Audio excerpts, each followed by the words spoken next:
ആത്മശക്തിയാൽ നിറഞ്ഞുണർന്നിടാം. വന്നണഞ്ഞിതാ സുവർണ ജൂബിലി. ഹൃദയ വീണമീട്ടി വചനഗീതകങ്ങളാൽ പാടിടാം സുവർണ ജൂബിലി. പാവനാത്മശക്തിയാൽ നിറഞ്ഞുണർന്നിടാം. വന്നണഞ്ഞിതാ സുവർണ ജൂബിലി. ഹൃദയ വീണമീട്ടി വചനഗീതകങ്ങളാൽ പാടിടാം സുവർണ ജൂബിലി. പാടിടാം സുവർണ ജൂബിലി. ഏകിടാം പ്രാർത്ഥനാഞ്ജലി. പാടിടാം സുവർണ ജൂബിലി. ഏകിടാം പ്രാർത്ഥനാഞ്ജലി.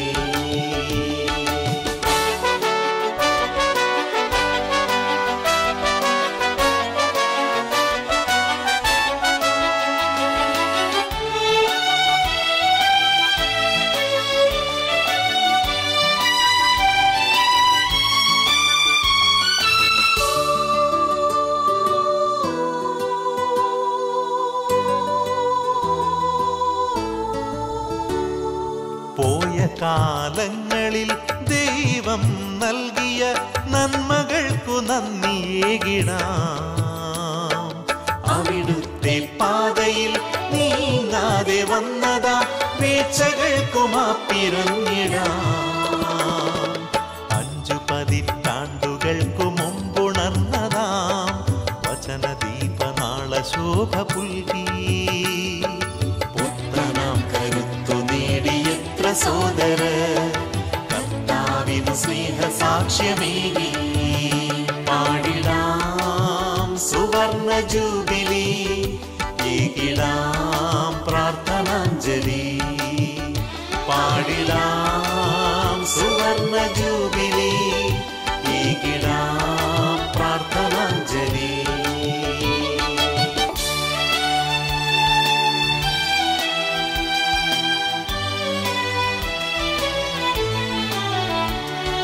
ശക്തമാം നവീകരണത്തിന്റെ പാത തന്നിൽ ഉൾക്കരുത്തു നേടി നീങ്ങുവാൻ. തിരുവചനത്തിൻ പൊരുൾ പങ്കുവെച്ചു നൽകുവാൻ ദൈവം തെരഞ്ഞെടുത്തവർ. നമ്മെ നയിച്ചിടുവാൻ കൈപിടിച്ചവർ. മുൻപേ നടന്നകന്നു പോയവർ. ഏവരെയും യേശുവിൻ സ്നേഹമോടെ സമർപ്പിച്ചിടാം. പാടിടാം സുവർണ ജൂബിലി. ഏകിടാം പ്രാർത്ഥനാഞ്ജലി. പാടിടാം സുവർണ ജൂബിലി. ഏകിടാം പ്രാർത്ഥനാഞ്ജലി. നമ്മുടെ സഭയെ സംബന്ധിച്ച്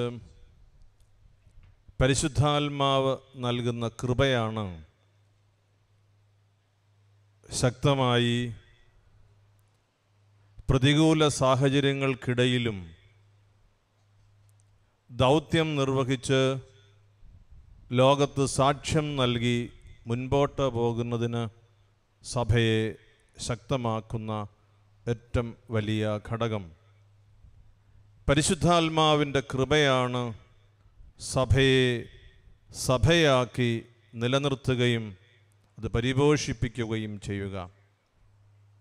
പരിശുദ്ധാത്മാവാണ് സഭയുടെ രൂപീകരണത്തിൽ ശക്തമായ ദൈവ സാന്നിധ്യമായും ദൈവത്തിൻ്റെ പദ്ധതിയുടെ സജീവമായ അടയാളമായും ആദിമ സഭയുടെ 1-ാം ദിവസം മുതൽ പ്രകടമായ നിലയിൽ നമ്മുടെ സഭയെ നയിച്ചുകൊണ്ട് ഇരിക്കുക. അതേ പരിശുദ്ധാത്മാവ് ഇന്നും തിരുസഭയിലൂടെ അടയാളങ്ങളും അനുഗ്രഹങ്ങളും സാക്ഷ്യത്തിൻ്റെ ശക്തമായ പ്രചോദനമേകുവാൻ ആത്മാക്കളെയും നൽകി നമ്മെ നയിക്കുകയാണ്. ഇവിടെ ഒരുമിച്ച് ഇരിക്കുമ്പോൾ പരിശുദ്ധ കുർബാനയുടെ തിരുശരീര രക്തങ്ങൾ അനുഭവിച്ച് തൃപ്തരായി സ്വർഗരാജ്യത്തിൻ്റെ ആ അനുഭവത്തിൻ്റെ മുന്നാസ്വാദനം നടത്തി തൃപ്തരായിരിക്കുമ്പോൾ നമുക്ക് നൽകുന്ന പരിശുദ്ധാത്മാവിൻ്റെ അഭിഷേകം നമുക്ക് വേണ്ടിയും നാം മൂലം ദൈവത്തിൻ്റെ പദ്ധതി ലോകത്തറിയുവാൻ അവിടുന്ന് ആരെല്ലാം ആഗ്രഹിക്കുന്നു അവർക്ക് വേണ്ടിയും നൽകപ്പെടുന്ന കൃപയായി നമുക്ക് സ്വീകരിക്കാം. രക്ഷയുടെ അനുഭവത്തിൻ്റെ നമ്മുടെ നാളുകളിലെ ഈ പുനർജീവിതം അത് ഏറ്റവും അനിവാര്യമായ ഒരു കാലഘട്ടത്തിൽ ജീവിക്കുന്നതിന് ദൈവം നമ്മെ വിളിച്ചിരിക്കുകയാണ്. പരിശുദ്ധാത്മാവ് അഗ്നിനാവിൻ്റെ സാദൃശ്യത്തിൽ ശ്ലീഹന്മാരുടെ മേലും പരിശുദ്ധ അമ്മയുടെ മേലും ആവസിച്ച് ലോകം അന്നുവരെ കണ്ടിട്ടില്ലാത്ത ഒരു പുതിയ അരൂപിയിൽ ലോകത്തിന് ദൈവത്തിൻ്റെ രക്ഷിക്കുന്ന സാന്നിധ്യം നൽകി അനുഗ്രഹിച്ചതുപോലെ ഇന്ന് പ്രത്യാശ കെട്ടുപോയിരിക്കുന്ന ആത്മാക്കളുടെ മധ്യേ ദൈവത്തിൻ്റെ രക്ഷിക്കുന്ന പദ്ധതിയുടെ സജീവമായ അടയാളമായി അഗ്നിയിൽ നമ്മെ ശുദ്ധീകരിച്ച് പരിശുദ്ധാത്മാവ് നിയോഗിക്കുകയാണ്. പരിശുദ്ധാത്മാവ് നൽകുന്ന കൃപയെക്കുറിച്ച് ഏറ്റവും അധികം ജീവിതത്തിൽ സമർപ്പണമുള്ളവളായി നമുക്ക് സാക്ഷ്യം നൽകുന്നത് പരിശുദ്ധ അമ്മയാണ്. അമ്മയെക്കുറിച്ച് സുവിശേഷത്തിൽ പറഞ്ഞിരിക്കുന്ന ആ ഒരു വാക്യം അമ്മയുടെ ജീവിതത്തിൻ്റെ സ്ഥിരീകരിക്കപ്പെട്ട ഒരു സാക്ഷ്യപത്രമാണ്. കർത്താവ് അരുളി ചെയ്ത കാര്യങ്ങൾ നിറവേറും എന്ന് വിശ്വസിച്ചവൾ ഭാഗ്യവതി. പരിശുദ്ധ അമ്മയോടുകൂടി അത് അവസാനിക്കുന്നില്ല. സുവിശേഷത്തിൻ്റെ മാറാത്ത ആ സാക്ഷ്യപത്രം നമ്മുടെ മുൻപിലും ലോകത്തിൻ്റെ മുൻപിലും നിൽക്കുകയാണ്. ആരാണ് ജീവിതത്തിൽ ഭാഗ്യമുള്ളത്, ഭാഗ്യവതിയും ഭാഗ്യവാനുമാരാണ് എന്ന് പരിശോധിക്കുമ്പോൾ തിരുവചനത്തിലെ ഈ സാക്ഷ്യപത്രം നമ്മെ ഓർമ്മപ്പെടുത്തുന്നു. കർത്താവിൻ്റെ വചനം നിറവേറുമെന്ന് ആര് വിശ്വസിക്കുന്നുവോ അവരാണ് ഈ ഭാഗ്യമുള്ളവരുടെ നിരയിൽ ചേർക്കപ്പെട്ടത്. നാം അത് വിശ്വസിച്ച് ഇന്ന് കർത്താവിനോട് ചേർന്ന് പരിശുദ്ധാത്മ കൃപയിൽ ജീവിക്കുവാൻ സമർപ്പണം നടത്തുകയാണ്. ഇങ്ങനെ സ്തുതിക്കാൻ, ഇങ്ങനെ വിശ്വസിക്കാൻ കർത്താവ് ഒരുക്കിയ രണ്ടാം വത്തിക്കാൻ സുന്നകദോസിലെ നവീകരിക്കപ്പെട്ട സഭയുടെ ഈ കാലഘട്ടത്തിലെ നമ്മുടെ കേരള സഭയുടെ ഇവിടെ നിന്ന് പോയി പല സ്ഥലങ്ങളിൽ ശുശ്രൂഷിക്കുന്ന മക്കളുടെ അഭിഷിക്തരുടെ സമർപ്പിതരുടെ ഒരു കൂട്ടായ്മയിലാണ് നാം ജീവിക്കുക. നമ്മുടെ ഭാഗ്യം എന്താണ്? കർത്താവ് അരുളി ചെയ്ത കാര്യങ്ങൾ ഓരോന്നോരോന്നായി നിറവേറും. മനുഷ്യർ പറയുന്നത് ഭാഗികമായി ചിലപ്പോൾ നടപ്പിലാകും. എന്നാൽ കർത്താവ് പറയുന്നതോ പൂർണ്ണമായി നിറവേറും. കർത്താവ് പറഞ്ഞ ഒരു കാര്യം എപ്പോഴും ഹൃദയത്തിൽ വലിയ ശക്തി നൽകുന്നത് ഞാൻ നിങ്ങളോട് പങ്കുവയ്ക്കാം. കർത്താവ് സത്യമായി നടത്തുന്ന വാഗ്ദാനങ്ങളിൽ അവിടുന്ന് വിശ്വസ്തനാണ്. ആ കർത്താവ് പറഞ്ഞു, എൻ്റെ പിതാവിൻ്റെ ഭവനത്തിൽ അനേകം വാസസ്ഥലങ്ങളുണ്ട്. ഞാൻ നിങ്ങൾക്ക് മുന്നമേ പോയി നിങ്ങൾക്ക് വാസസ്ഥലം ഒരുക്കും. ഞാൻ തിരികെ വരും, നിങ്ങളെ കൂട്ടിക്കൊണ്ടുപോകും. അങ്ങനെ ഞാനായിരിക്കുന്നിടത്ത് നിങ്ങളുമായിരിക്കും. വാഗ്ദാനങ്ങളിൽ അവിടുന്ന് വിശ്വസ്തനാണ്. വാഗ്ദാനങ്ങളിൽ വിശ്വസ്തനായ കർത്താവ് പറയുന്നു, ഞാൻ എവിടെയായിരിക്കുമോ അവിടെ നിങ്ങളുമായിരിക്കും. ലോകത്തിൽ മറ്റാരും നൽകാത്ത ഒരു വാഗ്ദാനം. ദൈവപിതാവിൻ്റെ ഭവനത്തിൽ കർത്താവായ യേശു ക്രിസ്തു ഇരിക്കുന്ന ഇരിപ്പിടത്തോട് ചേർന്ന് മകനെ മകളെ നീയും ഇരിക്കും.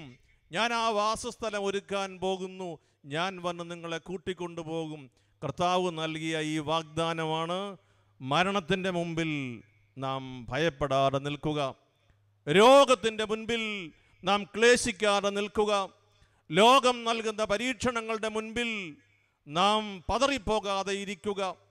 കടലിന് അഭിമുഖമായി 21 യുവാക്കളെ അവരുടെ കണ്ണുകൾ മൂടി അവരുടെ കരങ്ങൾ പുറകിലേക്ക് ബന്ധിച്ച് കർത്താവായ യേശു ക്രിസ്തുവിൽ വിശ്വസിച്ചതിൻ്റെ പേരിൽ അവരുടെ കണ്ടനാളങ്ങൾ മുറിച്ച് അവരെ കൊലപ്പെടുത്തിയപ്പോൾ അവർ യേശുവിൽ നിന്ന് മാറാതെ ജീവിച്ചത് ഈ സത്യമായ വാഗ്ദാനത്തിൻ്റെ ജീവിക്കുന്ന അനുഭവം കൊണ്ടാണ്. ഒരു കാര്യം പറയട്ടെ, നമ്മൾ ഈ കാര്യം ലോകത്തോട് പറഞ്ഞില്ലെങ്കിൽ ആര് പറയും? കർത്താവ് കാനായിലെ വെള്ളം വീഞ്ഞാക്കിയ കാര്യം പറയാൻ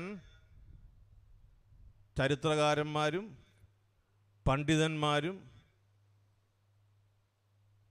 ദൈവാനുഭവം ആഗ്രഹിക്കുന്നവരും ഒക്കെ ഉൾപ്പെടവർ പറയും. കർത്താവ് നൽകിയ രോഗശാന്തിയെക്കുറിച്ച് പറയാനും ആളുകളുണ്ടാകും. കർത്താവിൻ്റെ കൂടെ നടന്നവരുടെ സ്വഭാവത്തെക്കുറിച്ച് പറയാനും ആളുകളുണ്ടാകും. തിരുവത്താഴത്തിൻ്റെ യഥാർത്ഥ ചിത്രത്തിൻ്റെ പകരം പുതിയ പടം വരയ്ക്കാൻ ചിത്രകാരന്മാരുണ്ടാകും. കർത്താവായിരിക്കണമെന്നില്ല നടുക്ക്. ഇതിനൊക്കെ ധാരാളം ആളുകളുണ്ടാകും. എന്നാൽ നാഥ, നീ ജീവിക്കുന്ന ദൈവത്തിൻ്റെ പുത്രനായ ക്രിസ്തുവാകുന്നു, അവനാകുന്നു ഞങ്ങളുടെ രക്ഷകൻ, അവനാകുന്നു ഏക രക്ഷകനെന്ന് ഈ ലോകത്തിൽ പറയാൻ കർത്താവിൻ്റെ പരിശുദ്ധാത്മാവിനെ പ്രാപിച്ചിട്ടുള്ള നിങ്ങളല്ലാതെ നാമല്ലാതെ ലോകത്തിൽ ആരാണ്? ആരുമില്ല. കർത്താവ് ഉയർത്തിയവരല്ലാതെ ആരും അവശേഷിച്ചിട്ടില്ല. ആയതിനാൽ കർത്താവ് ഉയർത്തിയവരെന്ത് ചെയ്യണം? ലോകത്തോട് പറയണം, നീ ദൈവപുത്രനായ യേശുവാകുന്നു എന്ന സത്യം ഞാൻ വിശ്വസിച്ചേറ്റ് പറയുന്നു. കർത്താവ് അത്ഭുത പ്രവർത്തകനായി, സാമൂഹിക പ്രവർത്തകനായി, വിപ്ലവകാരിയായി ഒക്കെ അവതരിപ്പിക്കപ്പെടുന്നതിനെക്കുറിച്ച് നാം അവരോട് കയർക്കേണ്ട. നാം നമ്മുടെ നാവിൽ നിന്ന് ലോകത്തോട് പറയേണ്ടത് ജീവിക്കുന്ന ദൈവത്തിൻ്റെ പുത്രനായ ക്രിസ്തുവാകുന്നു നീ എന്ന് പത്രോസിനോട് ചേർന്ന് പറയുവാൻ പരിശുദ്ധാത്മ കൃപയിൽ ഒരുക്കപ്പെട്ടവർക്ക് സാധിക്കുന്നില്ലെങ്കിൽ പകരം വയ്ക്കാൻ ആളുണ്ടോ? ഇല്ല. പകരം വയ്ക്കാൻ മറ്റാരുമില്ല. കർത്താവ് ആത്മാവിനെ കൊണ്ട് ഒരുക്കിയവർക്ക് മാത്രമേ അത് പറയാൻ കഴിയൂ. ലോകത്തിൻ്റെ സമ്മർദ്ദങ്ങൾക്ക് അടിമപ്പെട്ട് ജീവിക്കുന്നവർക്ക് അത് കഴിയില്ല. പരിശുദ്ധ അമ്മ പരിശുദ്ധാത്മ നിറവിൽ പറഞ്ഞു. ആ സത്യം തലമുറകളോളം കരുണ കാണിക്കുന്നവൻ ആരാണ്? ദൈവം മാത്രമാണ്. അല്പകാലത്തേക്ക് സഹായിക്കുന്നവരുണ്ടാകാം, കുറേ കാലത്തേക്ക് നമ്മെ നിലനിർത്തുന്നവരുണ്ടാകാം. തലമുറകളോളം തൻ്റെ കരുണയെ വർഷിക്കുന്നവൻ ദൈവം മാത്രമാണ്. അബ്രാഹത്തിൻ്റെയും ഇസഹാക്കിൻ്റെയും യാക്കോബിൻ്റെയും നമ്മുടെയും ദൈവം. പ്രിയപ്പെട്ടവരെ, നമുക്ക് അലസരായിരിക്കുവാൻ സാധ്യമല്ല. നമുക്ക് നിർവികാരതയോടെ ജീവിക്കാനാവില്ല. ഈ ലോകത്തിലെ ഈ കാലഘട്ടത്തിൻ്റെ ഏറ്റവും വലിയ ദുരന്തം, ഒരുപാട് ദുരന്തമുണ്ട്, ഒരു പ്രധാനപ്പെട്ട ദുരന്തം നിർവികാരതയാണ്. എന്ന് വെച്ചാൽ എന്താ? അപ്പൻ മരിച്ചു പോയാലും അമ്മ മരിച്ചു പോയാലും കൂടപ്പിറപ്പ് മരിച്ചു പോയാലും കണ്ണിൽ നിന്ന് ഒരു തുള്ളി കണ്ണുനീര് വരില്ല. നാം എന്താണ് ചെയ്യേണ്ടത്? പറയേണ്ടതിന് പ്രാധാന്യം കൊടുത്ത് മുൻഗണനാക്രമത്തിൽ പ്രഘോഷിക്കേണ്ടത് പ്രഘോഷിക്കുക. നമ്മുടെ ജീവൻ എടുക്കപ്പെട്ടേക്കാം. നമ്മുടെ ജീവനാണോ പ്രധാനം? കർത്താവ് നൽകുന്ന ജീവനാണോ പ്രധാനം?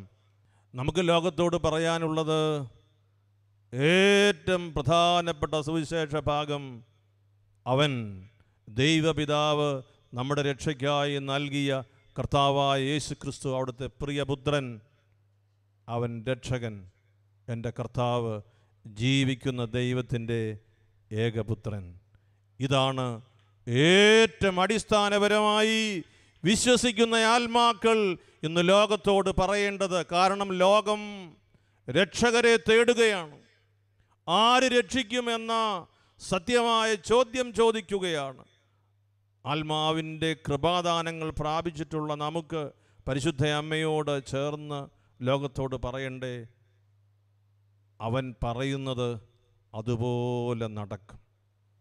അവൻ പറയുന്നത് പോലെ പ്രവർത്തിച്ചാൽ നാം ഭാഗ്യപ്പെട്ടവരുടെ നിരയിൽ സ്ഥിരീകരിക്കപ്പെട്ടവരായി രൂപാന്തരപ്പെടും.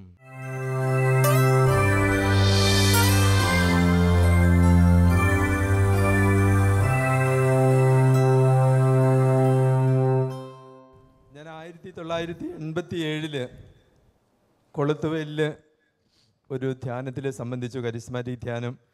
സംബന്ധിക്കാൻ കാരണം, അന്ന് ഞാൻ തൂങ്ങുഴി പിതാവിൻ്റെ സെക്രട്ടറി ആയിരുന്നു. പിതാവ് പറഞ്ഞു, ഇങ്ങനെ ഒരു പുതിയ ധ്യാന രീതിയൊക്കെ തുടങ്ങിയിട്ടുണ്ട് കൊളുത്തുവയിൽ, അവർക്ക് പരിശുദ്ധാത്മാവിൻ്റെ വരങ്ങളുണ്ടെന്നൊക്കെ പറയുന്നു. അച്ഛൻ അതൊന്ന് പോയി സംബന്ധിച്ചിട്ട് അഭിപ്രായം പറയണം. ഞാൻ റോമിൽ നിന്ന് ഡോക്ടറേറ്റ് കഴിഞ്ഞ് തിരിച്ചെത്തിയ ഉടനെയാണ്. അപ്പം ഞാൻ എൻ്റെ കൂടെയുള്ള 2-3 അച്ഛന്മാരോട് പറഞ്ഞു, നമുക്ക് ഒരുമിച്ച് പോയി ധ്യാനത്തിൽ സംബന്ധിച്ചാലോ. അങ്ങനെ അന്ന് ഇപ്പോഴ് തലശ്ശേരി ആർച്ച് ബിഷപ്പായിരിക്കുന്ന ഞർലക്കാട്ട് പിതാവ്, ഇതുപോലെ ജോർജ് മൂലയിലച്ഛൻ, കൂടാതെ കുറ്റിമാക്കലച്ഛൻ, അങ്ങനെ ഞങ്ങൾ 4 പേരും കൂടി ഈ ധ്യാനത്തിന് പോകാൻ തീരുമാനിച്ചു. അവിടെ ചെന്ന് ധ്യാനത്തിൽ സംബന്ധിച്ചപ്പോൾ അത് പരിശുദ്ധാത്മാവിൻ്റെ തന്നെ പ്രവർത്തനമാണെന്നും ആത്മാവിൻ്റെ അഭിഷേകം അവിടെ ഉണ്ടാകുന്നെന്നും എൻ്റെ വ്യക്തിപരമായ അനുഭവത്തിലൂടെ എനിക്ക് ബോധ്യപ്പെട്ടു. അങ്ങനെ ബോധ്യപ്പെട്ടതുകൊണ്ട് എനിക്ക് ആ നിമിഷം തോന്നിയത്, ഈ അനുഭവം എല്ലാ ക്രൈസ്തവർക്കും ഉണ്ടാകണം, എല്ലാ വൈദികർക്കും ഉണ്ടാകണം, എല്ലാ സിസ്റ്റേഴ്സിനും ഉണ്ടാകണം. അതുകൊണ്ട് രൂപതയിലേക്ക് തിരിച്ചു വന്ന ആദ്യമായിട്ട് തന്നെ അവിടെ ഒരു ധ്യാനം ആരംഭിക്കാം. കേരളത്തിലെ രൂപതയിൽ ആദ്യമായിട്ട് രൂപതാ തലത്തിൽ വൈദികർ നേതൃത്വം കൊടുത്തൊരു ധ്യാനം തുടങ്ങിയത് മാനന്തവാടിയിലാണ്. അങ്ങനെ തീരുമാനമെടുത്തു. ധ്യാനം ഞങ്ങൾ ഒരു നോട്ടീസും അടിച്ചില്ല, കുറച്ച് പരിചയമുള്ള ആളുകളോട് പറഞ്ഞു. അങ്ങനെ ഏറ്റവും ആദ്യത്തെ ധ്യാനത്തിന് തന്നെ 67 പേര് രൂപത പാസ്റ്റർ സെൻ്ററിൽ, ധ്യാന സെൻ്ററൊന്നുമില്ല, പാസ്റ്റർ സെൻ്ററിൽ അങ്ങനെ തുടങ്ങി. അതുപോലുള്ള അതിനുശേഷം പിന്നെ രൂപതയിൽ ഇത് കഴിയുന്നിടത്തോളം വൈദികരെ ഇതിൽ ഇൻവോൾവ് ചെയ്യിക്കാൻ വേണ്ടി കൂടുതൽ വൈദികരുമായിട്ട് ഇടപഴകുകയും ഞങ്ങൾ ഒരുമിച്ച് കൂടി 2 ആഴ്ച കൂടുമ്പോൾ ഒരുമിച്ച് കൂടി പ്രാർത്ഥിക്കുമായിരുന്നു, ഷെയർ ചെയ്യുമായിരുന്നു. അങ്ങനെ ഞങ്ങളെല്ലാവരും കൂടിയാണ് ആദ്യത്തെ ആ ധ്യാനങ്ങളൊക്കെ നയിച്ചത്. അവിടെ ഒരു മാസത്തിലൊരിക്കലൊരു പ്രാർത്ഥന ദിനം ആരംഭിച്ചു.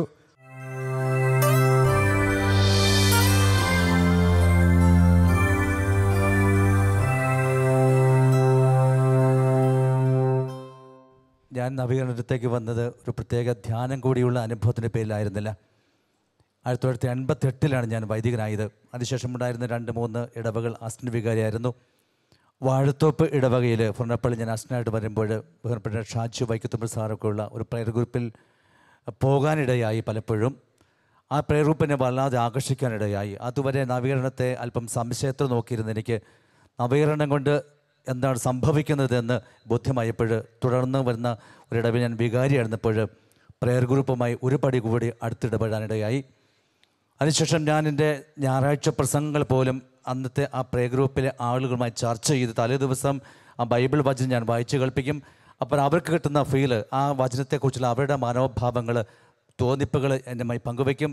പിറ്റേ ദിവസം ഞാനത് പള്ളിയിൽ പ്രസംഗിച്ചുകൊണ്ടിരുന്നു. അല്പം പ്രശ്നമുണ്ടായിരുന്ന ഒരു ഇടവകയായിരുന്നു അത്. പക്ഷേ അങ്ങനെ വന്നപ്പോൾ എൻ്റെ തിയോളജിയോ എൻ്റെ ഫിലോസഫിയോ അല്ല, മറിച്ച് തമ്പുരാൻ എന്ത് ആഗ്രഹിക്കുന്നുവെന്ന് ഈ പ്രാർത്ഥനാ ഗ്രൂപ്പിലെ പാവപ്പെട്ട ആളുകളോട് വെളിപ്പെടുത്തി തന്നപ്പോൾ എൻ്റെ പ്രസംഗത്തിന് കുറച്ചുകൂടി അഭിഷേകമായി എന്ന് ജനം പറയാൻ തുടങ്ങി.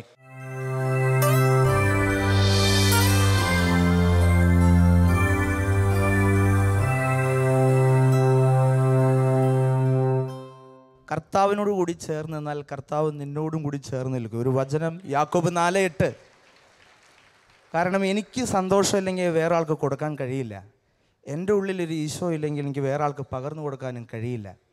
അപ്പോൾ ഈ ധ്യാന കേന്ദ്രത്തിൽ തകർന്ന മനുഷ്യർ കടന്നു വരുമ്പോഴൊക്കെ ചിലപ്പോൾ വലിയ താല്പര്യമൊന്നും ഉണ്ടാവില്ല.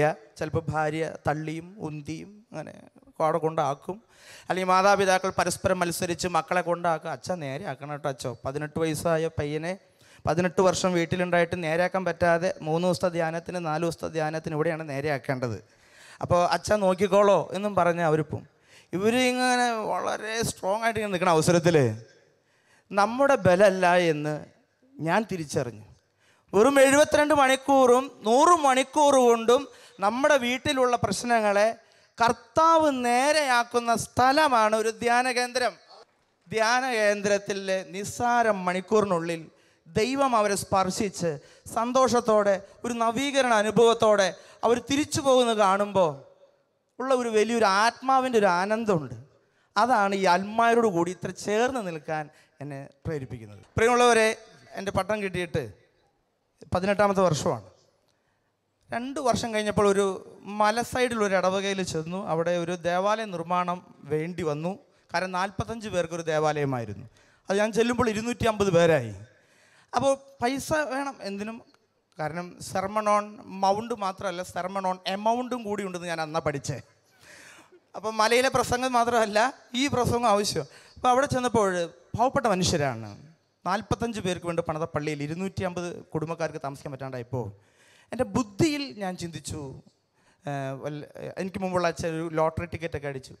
അതിങ്ങനെ സമ്മാനമൊന്നും കിട്ടിയില്ല. അപ്പോൾ ഞാൻ 2 പേരുടെ അടുത്ത് പോയി. അപ്പോൾ അതിൽ ഒരു സിസ്റ്റർ എന്നോട് പറഞ്ഞു, ഞാൻ എൻ്റെ അപ്പനോട് പറയാമെന്ന് പറഞ്ഞു. അപ്പനോട് ഞാൻ വിചാരിച്ചു സിസ്റ്ററിൻ്റെ അപ്പന് നല്ല പൈസ ഉണ്ടാവുന്നു. ഞാൻ പ്രതീക്ഷിച്ചിരുന്നു. ഒരു 1.5 മാസം കാത്തിരുന്നു, കിട്ടിയില്ല. ഞാൻ വിളിച്ചു, സിസ്റ്റർ ഇവിടെ വന്ന് നല്ല ഭക്ഷണമൊക്കെ കഴിച്ച് പോയതല്ലേ, അപ്പനോട് പറഞ്ഞില്ലേ? അപ്പോഴാണ് പറഞ്ഞത്, അച്ഛന് മനസ്സിലായില്ലേ, ഞാൻ എൻ്റെ അപ്പനോട് പറയാമെന്നാണ് പറഞ്ഞു. ഞാൻ പറഞ്ഞു, അതന്നെയാണ് എൻ്റെ അപ്പൻ സ്വർഗസ്ഥനായ പിതാവ്. അന്നു മുതൽ എൻ്റെ അടുത്ത് വരുന്നവരോട് ഈ അപ്പനെ ചൂണ്ടിക്കാണിക്കാൻ എനിക്ക് സാധിച്ചു. പക്ഷേ ഞാനൊരു അൽമായിൻ്റെ അടുത്ത് ഇതുമായി ബന്ധപ്പെട്ട് ചെന്നപ്പോൾ ഞാനൊരു രാഷ്ട്രീയക്കാരൻ്റെ അടുത്ത് ചെന്ന് കുറച്ച് കാര്യങ്ങൾക്ക് വേണ്ടിയിട്ടാണ് ചെന്നത്. അപ്പോൾ ഈ അനീഷൻ എന്നോട് പറഞ്ഞു, അച്ഛാ നാണമാവില്ലേ കണ്ണിക്കണ്ട രാഷ്ട്രീയക്കാരുടെ അടുത്ത് പോയി കാശൊക്കെ ചോദിക്കാൻ? അച്ഛൻ പോയി തമ്പുരാൻ്റെ മുമ്പിൽ കുത്തിയിരിക്കും. അതാണ് എൻ്റെ ജീവിതത്തിലെ ഏറ്റവും വലിയ നവീകരണം. അതിനെ തുടർന്ന് ഈ അൽമായർ തമ്പുരാൻ്റെ മുമ്പിൽ കുത്തിയിരിപ്പിക്കാൻ, തമ്പുരാൻ്റെ മുഖം നോക്കിയിരിക്കാൻ അവർ പരിശ്രമിച്ചു. അതിന് കാരണക്കാരായ ഇതൊരു അൽമായനാണ്. എനിക്കത് പറഞ്ഞു കൊടുക്കുവാനും ഇതിലൂടെ സാധിക്കുകയും ചെയ്തു.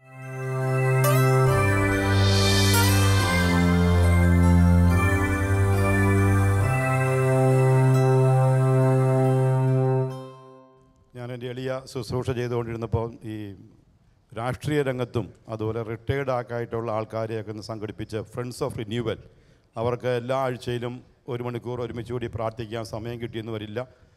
ചിലരങ്ങളോട് ആവശ്യപ്പെട്ടു. അങ്ങനെയുള്ളവരുടെ ഒരു കൂട്ടായ്മ, ഒത്തിരി പേര് ധ്യാനം കൂടി. രാഷ്ട്രീയ രംഗത്തുള്ളവരും രാഷ്ട്രീയം വിട്ടവരും സമൂഹത്തിൽ അല്പം ഇൻ്റലക്ച്വൽ ലെവൽ എന്നൊക്കെ പറയുമ്പോൾ ക്ഷമിക്കണം, അല്പം ബുദ്ധിജീവികളെന്നൊക്കെ ചിന്തിക്കുന്നവർ, അവരുടെ ഒരു കൂട്ടായ്മ ആഗ്രഹിച്ചു. അവർ 1 മാസത്തിൽ ഒന്ന് കൂടുന്ന ഒരു പ്രാവശ്യം, അതൊരു 3 മണിക്കൂർ, 1 മണിക്കൂർ പ്രാർത്ഥന, 1 മണിക്കൂർ അവരുടെ ഒരു ചർച്ച, 1 മണിക്കൂർ വചനപ്രഘോഷണം. അപ്പം അങ്ങനെ ഒത്തിരി രാഷ്ട്രീയ നേതാക്കന്മാരും അതുപോലെ ബിസിനസ്സുകാരും അങ്ങനെ കേരളം മുഴുവനൊക്കെ ഓടി അങ്ങനെ ഫ്രണ്ട്സ് ഓഫ് റിന്യൂവൽ എന്ന ഒരു സംവിധാനം രൂപപ്പെടുത്തി കരിസ്മാറ്റിക് മൂവ്മെൻറ്റിന് സപ്പോർട്ടായിട്ട് സമൂഹത്തിൽ അല്പം ഇൻ്റലക്ച്വൽ ലെവലിലൊക്കെ നിൽക്കുന്ന വ്യക്തികളുടെ ഒരു അല്പം ഉന്നത നിലവാരമൊക്കെ എലൈറ്റ് ഗ്രൂപ്പ് എന്ന് പറയുമ്പോൾ ക്ഷമിച്ചേക്കണം, നമ്മളെല്ലാം ആ ഗ്രൂപ്പിൽ പെട്ടവരാണ്. എങ്കിലും ദൈവം ഓരോരുത്തർക്കും ഓരോ വരമാണല്ലോ കൊടുക്കുന്നത്. ആ വരത്തിലാണ് ഇതൊക്കെ വരുന്നത്. അത് അങ്ങനെ ചിന്തിക്കാൻ കാരണം ഈശോ 2 ഗ്രൂപ്പിനെ രൂപപ്പെടുത്തിയായിരുന്നു. ഒരു ഗ്രൂപ്പ് എന്ന് പറഞ്ഞാൽ കർത്താവിന് വേണ്ടി ചാവേറാകാനുള്ള പത്രോസും കൂട്ടരും ഒക്കെ, കർത്താവിന് വേണ്ടി മരിച്ചവർ, മത്സ്യത്തിൻ്റെ മണവും അതുപോലെ വേർപ്പിൻ്റെ മണമൊക്കെ ഉള്ള ഒരു ചാവേർ ഗ്രൂപ്പിനെ കർത്താവ് കൂട്ടത്തിൽ കൊണ്ടുനടന്നു. പക്ഷേ ഈ കൂട്ടർ കർത്താവ് മരിച്ചു കഴിഞ്ഞപ്പോൾ സ്റ്റാൻഡ് വിട്ടു, തുണി പോലും ഉപേക്ഷിച്ചവർ ഓടിയെന്നൊക്കെ ബൈബിളിൽ വായിക്കുന്നുണ്ട്. അവസാനം കർത്താവിൻ്റെ ശരീരം ഇറക്കാനും ആ ശരീരം മറവ് ചെയ്യാനും അത് 100 റാത്തൽ സ്വന്തക്കൂട്ടും തുണി കൊണ്ടൊക്കെ പൊതിയാനൊക്കെ ഉണ്ടായിരുന്ന നിക്കോദേമോസും അതുപോലെ അരിമത്യക്കാരൻ ജോസഫും കർത്താവ് കുർബാന സ്ഥാപിച്ചത് മർക്കോസിൻ്റെ മാളികയിലാണ്. ഇങ്ങനെ മർക്കോസ് എന്നൊക്കെ വെച്ചാൽ സമൂഹത്തിൽ അല്പം സ്ഥാനവും മാനവും ഒക്കെ ഉള്ള ആൾക്കാരാണ്. അപ്പം അവരാണ് കർത്താവിൻ്റെ ശരീരം പീലാത്തോസിൻ്റെ അരമനയിൽ പോയി അനുവാദം ചോദിച്ചിറക്കിയതും. അതുപോലെ 100 റാത്തൽ സൂന്തക്കൂട്ടെന്നൊക്കെ പറഞ്ഞാൽ പൈസ മുടക്കാതെ അച്ഛൻ പറഞ്ഞില്ല, സെർമൺ ഓൺ ദ എമൗണ്ട്, അതിന് ചെറിയ എമൗണ്ടൊക്കെ വേണം. അന്ന് തുണിക്ക് വിലയുണ്ടായിരുന്നു, ഇന്ന് സ്വർണ്ണത്തേക്കാൾ വിലയായിരുന്നു. കർത്താവിൻ്റെ വസ്ത്രമൊക്കെ അവർ ചിട്ടിയിട്ടതൊക്കെ അത് ലേലം പിടിച്ചത് നമുക്കറിയാം. മരിക്കുന്ന ഒരുത്തൻ്റെ തുണിക്ക് വേണ്ടി വലിയൊരു പുറകെ പോവുമോ? പക്ഷെ അന്ന് തുണിക്ക് സ്വർണ്ണത്തേക്കാൾ വിലയുണ്ടെന്നൊക്കെ ഞാൻ കേട്ടിട്ടുണ്ട്. അങ്ങനെയൊക്കെ വിലയുള്ള ഈ കാര്യങ്ങളൊക്കെ സംഘടിപ്പിച്ച് കർത്താവിനെ ഈ കല്ലറിൽ അടക്കിയാൽ മാത്രമേ കർത്താവിന് ഉദ്ധാനം ചെയ്യാൻ പറ്റത്തുള്ളൂ. ഉദ്ധാനം ചെയ്ത കർത്താവിൻ്റെ കൂടെ പിന്നെ പഴയ ശിഷ്യന്മാർ കൂടുന്നുണ്ട്. അതുകൊണ്ട് ഫ്രണ്ട്സ് ഓഫ് റിന്യൂവൽ പോലെ ഇത്തിരി സാമ്പത്തികമുള്ളവരും സ്വാധീനമുള്ളവരും ഇത്തിരി കഴിവുള്ളവരുമൊക്കെ ആയ മനുഷ്യരുടെ പിൻബലം കരിസ്മാറ്റിക് മൂവ്മെൻറ്റിന് വേണം. കർത്താവ് അങ്ങനെ ഒരു ഗ്രൂപ്പിനെ പിന്നിൽ നിർത്തിയിരുന്നു. അതും രക്ഷാക രഹസ്യത്തിൻ്റെ ഭാഗമാണ്. ഞാനിത് ചെയ്തപ്പോൾ ചിലരെങ്കിലും എന്നെ വിമർശിച്ചു, അച്ഛൻ പാവപ്പെട്ടവരെ വിട്ട് മുതലാളിമാരുടെ കൂടെ കൂടിയല്ലോ, രാഷ്ട്രീയക്കാരനാകാൻ പോവുകയാണെന്ന് ചോദിച്ചു. അതുകൊണ്ട് ഇനിയും സമൂഹത്തിലുള്ള ഇത്തിരി സ്വാധീനമുള്ള മനുഷ്യരുടെ സപ്പോർട്ട് നമ്മളെപ്പോലെ പ്രാർത്ഥനാ ഗ്രൂപ്പുകാർക്കും വൈദികർക്കും സിസ്റ്റേഴ്സിനും ഇടയിൽ ഇനിയും രൂപപ്പെടുത്തണം. ഫ്രണ്ട്സ് ഓഫ് റിന്യൂവൽ പോലെയുള്ള സംവിധാനങ്ങൾ രൂപപ്പെട്ട് വരണം. എങ്കിലേ കർത്താവിനൊന്ന് അടക്കം ചെയ്യപ്പെടാനും ഒന്ന് ഉയർക്കാനൊക്കെ സാധിക്കുകയുള്ളൂ. അങ്ങനെ ഒരു സംവിധാനമാണ് എളിയവനാ ഞാനൊന്ന് രൂപീകരിച്ചതെന്ന് അറിയിച്ചുകൊണ്ട് നിർത്തും.